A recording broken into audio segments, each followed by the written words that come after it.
พ่อแม่พี่น้องป้องปรายเพื่อนสุกคนเนาะ FC ทางช่องบักปุ้ม Channel เนาะวันนี้บักปุ้มก็สิมาตามแนวทางหวยลาวสตาร์พี่น้องเนาะเพราะว่าเมื่อวาน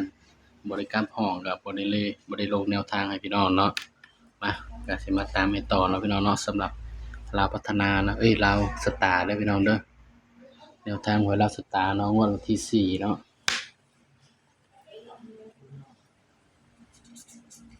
4169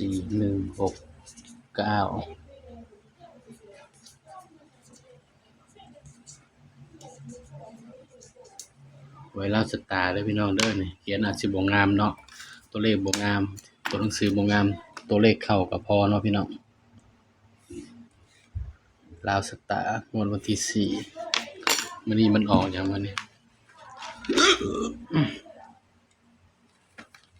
นี่เนาะมื้อนี้มันออกอะ950004เนาะมื้อนี้มันออกพี่น้อง สำหรับหวยลาวสตาร์มันออกมื้อนี้เนาะ9504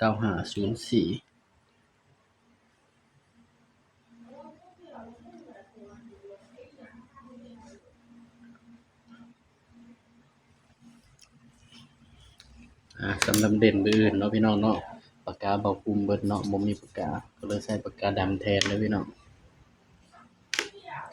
สำหรับเด่นมื้ออื่นพี่น้อง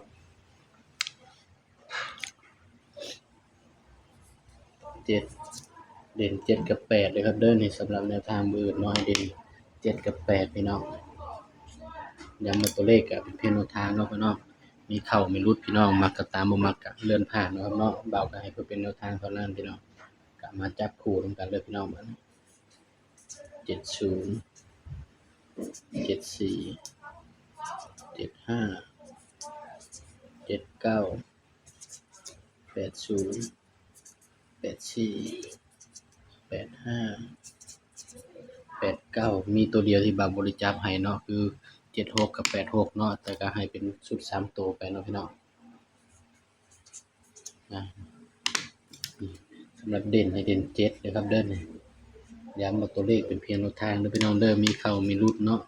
มักก็ตามบ่มักก็เลื่อนผ่านพี่น้องเบาก็ให้เพื่อเป็นแนวทางเท่านั้นพี่น้อง สำหรับคลิปนี้เนาะก็ฝากพี่น้องป้องปรายเนาะช่วยกดไลค์กดแชร์กดติดตามช่องเบาภูมิ Channel ด้วยพี่น้องเด้อสำหรับคลิปนี้ก็สวัสดีครับ